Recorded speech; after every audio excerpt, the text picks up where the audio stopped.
चलो दोस्तों, welcome to money stalkers. देखिएगा, इस वीडियो के अंदर हम लोग बात करने वाले हैं तीन कंपनीज के बारे में।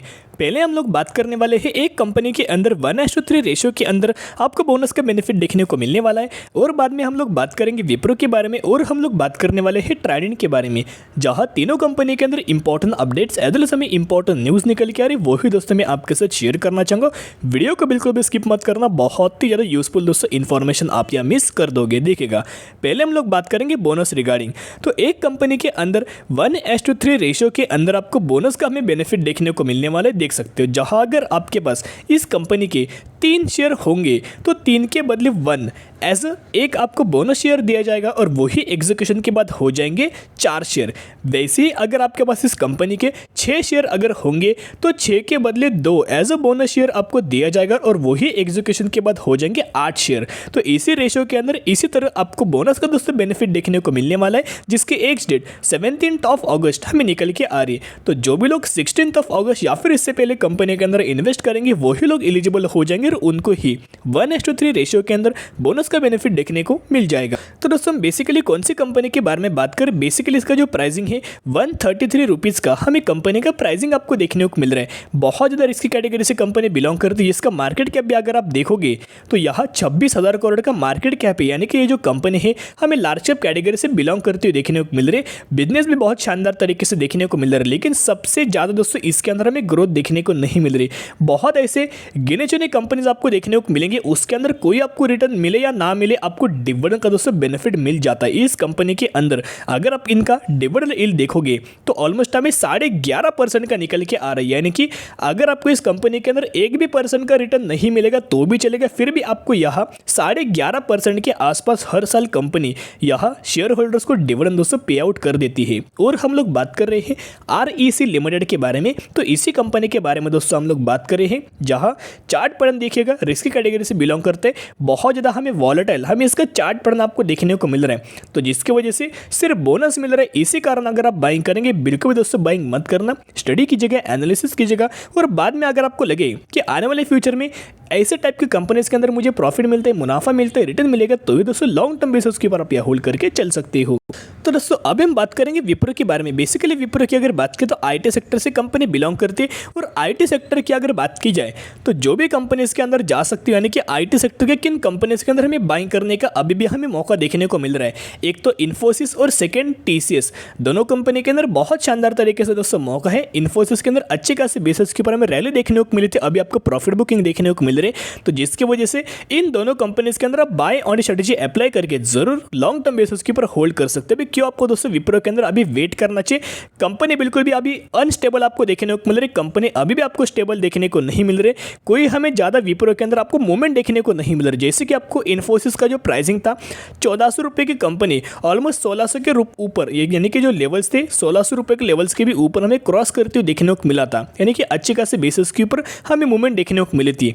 विप्रो का जो सपोर्ट है हमें 400 रुपये का सपोर्ट है, और विप्रो का जो रजिस्टेंस लेवल हमें निकल के आ रहे 450 रुपये का हमें रजिस्टेंस लेवल निकल के आ रहे, जिसके मुताबिक जब कंपनी 450 रुपये के ऊपर आप जाके अगर आपको स्टेबल देखने को मिले तो आप जाके दोस्तों बाइंग कर सकते हो, और अभी आप वेट एंड वॉच ही कर सकते हो। विप्रो के अंदर दोस्तों एक बहुत शानदार तरीके से न्यूज़ है, एक डेटा मैं आपके साथ शेयर करना चाहूँगा, जिस डेटा के साथ साथ आपके अंदर बहुत गजब का हमें कॉन्फिडेंस हमें जनरेट देखने को मिल सकता है। तो दोस्तों सबसे पहली चीज़ म्यूचुअल फंड्स की अगर बात करें तो म्यूचुअल फंड्स की जो बाइंग है लगातार हमें विप्रो के अंदर इंक्रीज हमें देखने को मिल रही है। बेसिकली दिसंबर 2021 के अंदर देखा जाए तो 2.65% के आसपास बाइंग थी, होल्डिंग थी। मार्च 2022 के अंदर 3.13% के आसपास हमें बाइंग देखने को मिला, तो जहां आपको इंक्रीज हमें देखने को मिला।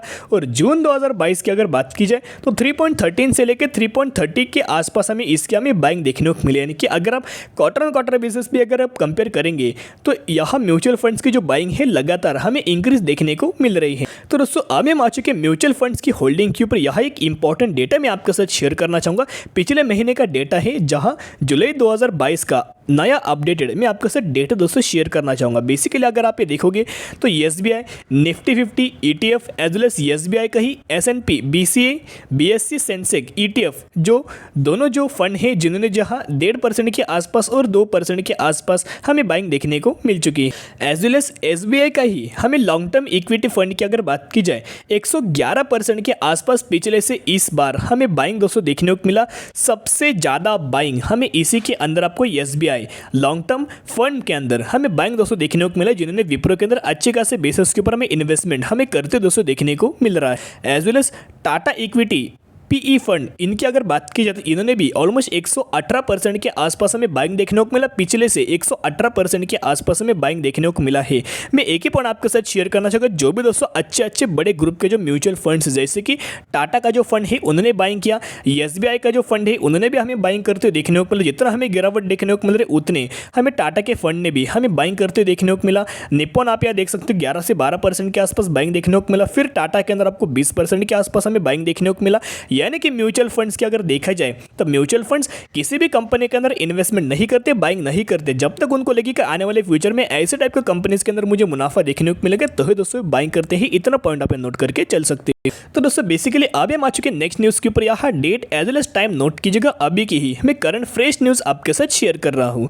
The manufacturing industries is the most advance in cloud adoption, Wipro report. यानी कि जो मैन्युफैक्चरिंग इंडस्ट्री है वो एडवांस हमें क्लाउड के अंदर करते हुए देखने को मिल रही, डिमांड हमें लगातार आपको दोस्तों बढ़ती हुई देखने को मिल रही है। 32% of manufacturing companies have achieved cloud leader status compare to 18% across the all others. यानी कि अगर आप दोस्तों देखोगे तो आने वाले फ्यूचर में हमें जो क्लाउड बेस्ड कंपनी जो काम करते हैं उसके अंदर बहुत ज़्यादा आपको स्कोप देखने को मिला है, जिसके रिगार्डिंग विप्रो, इन्फोसिस, टीसीएस तीनों के तीनों कंपनीज हमें काम करते हुए देखने को मिल रही हैं। तो जिसकी वजह से विप्रो को दोस्तों आपको लॉन्ग टर्म बेसिस के ऊपर मुनाफा देखने को मिलेगा, कोई हमें शॉर्ट टर्म बेसिस के ऊपर आपको मुनाफा देखने को नहीं मिलने वाला। इतना दोस्तों पॉइंट आप रख के चल सकते हो। तो जो भी मैंने आपके साथ इंपॉर्टेंट लेवल शेयर किया, इंपॉर्टेंट सपोर्ट लेवल शेयर किया, इंपॉर्टेंट रेजिस्टेंस लेवल किया, वो आप ध्यान में रख सकते हो। डायरेक्ट के ऊपर दोस्तों नोट कीजिएगा, एक बार आपको अच्छे खासे मूवमेंट देखने को मिले बाद में आप बाइंग करने की कोशिश कर सकते हैं। फिलहाल के लिए जिस तरह से हमें मार्केट का माहौल देखने को मिल रहा है, आपको विप्रो अगर 400 का लेवल उसे ब्रेक करता है तो आपको 350 रुपए के आसपास भी हमें आते हुए देखने को मिल सकती है, जिसकी वजह से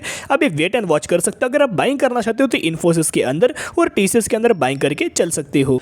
तो दोस्तों अभी हम बात करेंगे ट्राइडेंट के बारे में। बेसिकली ट्राइडेंट की अगर बात करें तो आज के दिन आपको ट्राइडेंट के अंदर हमें 4% का आपको गिरावट हमें ट्राइडेंट के अंदर दोस्तों देखने को मिला। यहाँ मैं आपके जो चार्ट पटन में दोस्तों शेयर करना चाहूँगा, जहाँ 38.15% के 15 रुपीज़ के आसपास हमें क्लोजिंग आज के दिन ट्राइडेंट के अंदर देखने को मिला। तो ऐसा क्या हुआ ट्राइडेंट के अंदर जिस वजह से आपको करेक्शन देखने को मिला? जैसे कि मैंने आपके साथ कल के दिन ट्राइडेंट का Q1 का मैंने आपके साथ रिजल्ट शेयर किया था, जहां इनके प्रॉफिट्स के अंदर अगर आप बोल सकते हो कि प्रॉफिट बिफोर टैक्स हो या फिर प्रॉफिट आफ्टर टैक्स हो, हर एक पैरामीटर के अंदर नेट प्रॉफिट के अंदर भी हमें करेक्शन देखने को मिल चुका। तो दोस्तों आप यह देख सकते हो ट्राइडेंट का जो Q1 का जो प्रॉफिट आफ्टर टैक्स उसके अंदर 37% ईयर बेसिस हमें फॉल दोस्तों देखने को मिला, जिसकी वजह से आपको ट्राइडेंट के अंदर हमें करेक्शन देखने को मिल रहा है। तो दोस्तों और अगर आपको ट्राइडेंट के अंदर करेक्शन देखने को मिला तो कौन से लेवल के ऊपर हमें कंपनी का सपोर्ट लेवल है, एज वेल एज अगर आप देखोगे तो जो 34 रुपीज़ का जो लेवल से जहां ट्राइडेंट का एक्सट्रीमली हमें हायर लेवल सपोर्ट लेवल देखने को मिल रहा है, और उसी लेवल के आसपास